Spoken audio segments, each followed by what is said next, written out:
Hello crafty friends, it's Alicia of the Call Me Crafty YouTube channel, and in today's video I'm going to make an Emboss Resist graduation card using my new Chalkola Watercolor Brush Pens and their watercolor paper. I hope you'll stick around and see what I'm going to create.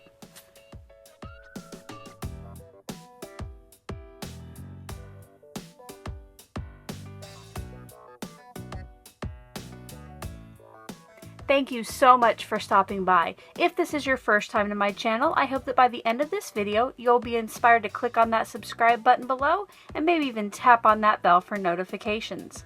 If you're already a subscriber and regular viewer, welcome back. I'm so glad that you're here again. In yesterday's video, I unboxed and tried out my new watercolor brush pens to show you how they can be used for different shades and on different types of paper. I will link that video in the description box below if you want to go check it out when you're done here. And also in yesterday's video, I announced my giveaway where Chalkola is going to send one of my subscribers this same set of watercolor brush pens with the watercolor paper pad and 2 watercolor brushes. Make sure again to check out that video, it's linked below. I also have a special discount code for you that if you use this link right here, which is in the description box, you can add this to your cart and save 10%. And I tested it out the other day, and these brush pens are actually on sale right now, and I was able to get an extra 10% off, and there is free shipping.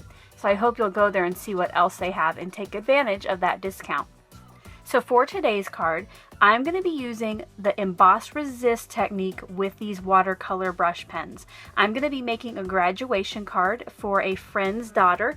She is graduating from TCU, so I will be using purple, maybe a little bit of the gray, and then this graduation stamp set.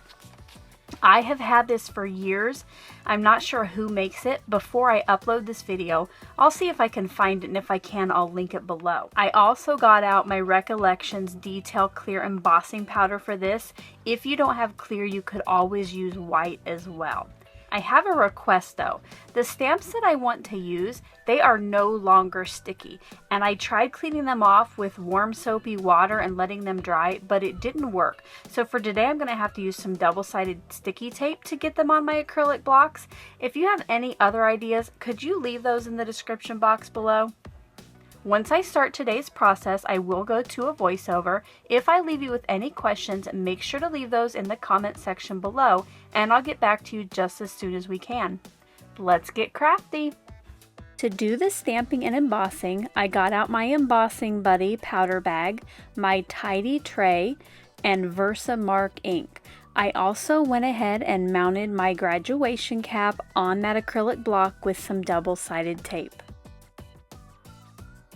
I cut down one of the pieces of watercolor paper from the pad to 3 3/4 inches tall by 5 inches wide. And this watercolor paper, one side is a little bit smoother than the other, and I will be using the rougher side for my project today. To help prevent my powder from sticking to areas that I don't want it to, I did prep my piece of watercolor paper with my Embossing Buddy. Then I inked up my stamp with the Versamark, and I really try to get it nice and juicy because this cardstock does have some texture. You'll see that in each of these at the end, some of them are a little bit more splotchy or more distressed than others, but I think with the watercolor look, this was fine, so I just left it in there. Once I have the powder onto my image, I then heat set it with my heat tool. Now I just repeated this same process until I had this piece of watercolor paper covered with those graduation caps.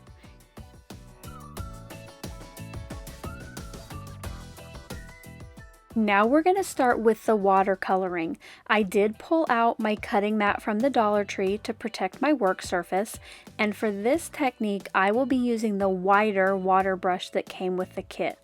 I also pulled out my homemade mixed media or watercolor palette here on the right, and I'm just going to scribble some of my purple marker onto there. Now because this watercolor paper I need to take wet to wet, I just prepped that piece with some water, and then I went over and grabbed some of the purple watercolor with my brush, and I just started swiping that on there. Now you'll notice there on the graduation hats where the water hits it, the watercolor bubbles up, and that's because it is resisting that watercolor. So every once in a while I would stop and kind of dab at the watercolor on those hats just to make it nice and white again, but then I just kept layering up the watercolor. I would pull out my heat tool every once in a while also to dry that, just so I could go back in and add another layer. And then I just repeated this process until I had the shade of purple that I wanted. If I felt that the purple was getting too light from having the water added to it, I did just add some more from the purple brush itself onto my palette. While you finish watching me do the watercolor, I thought I would stop by with today's secret word. If you didn't already know it, I am currently celebrating my 10,000th subscriber here on YouTube, and I'm having a giveaway of 4 $25 gift cards.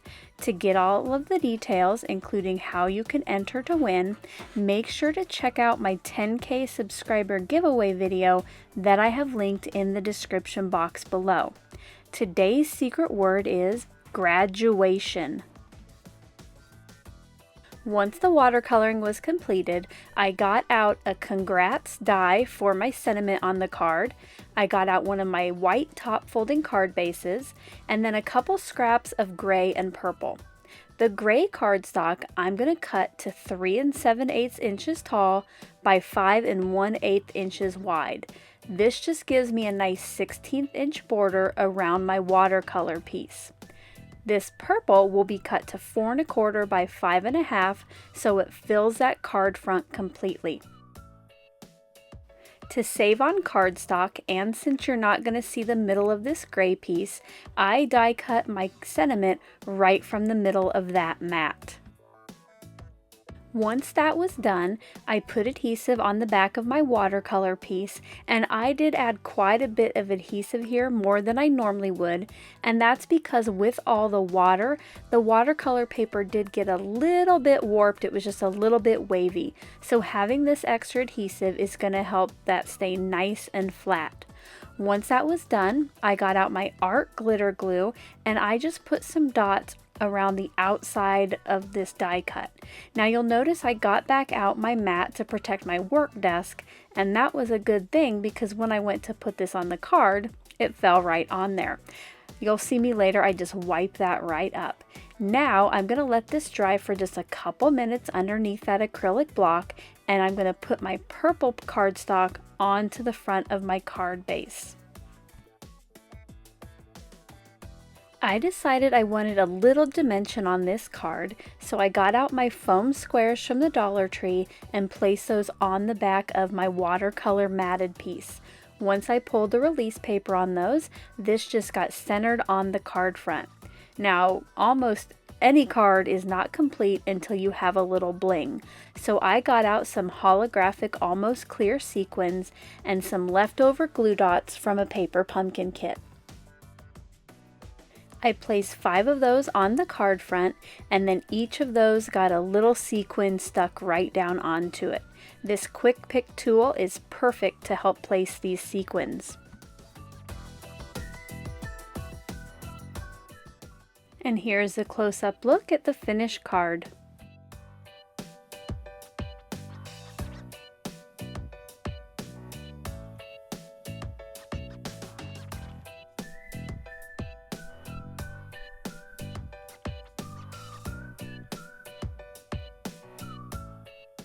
I hope you enjoyed getting to see my process today. If you did, as always, I appreciate a thumbs up. Until my next video, I hope you're all having a crafty day. Bye-bye.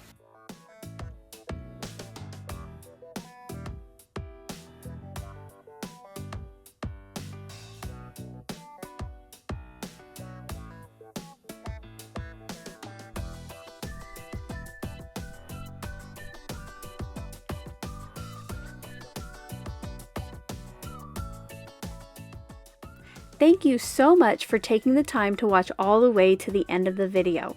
I hope now you'll consider clicking on one of the videos or playlists I have linked above, and if you're interested in any of the products or tools I used in today's video, I do have some links in the description box.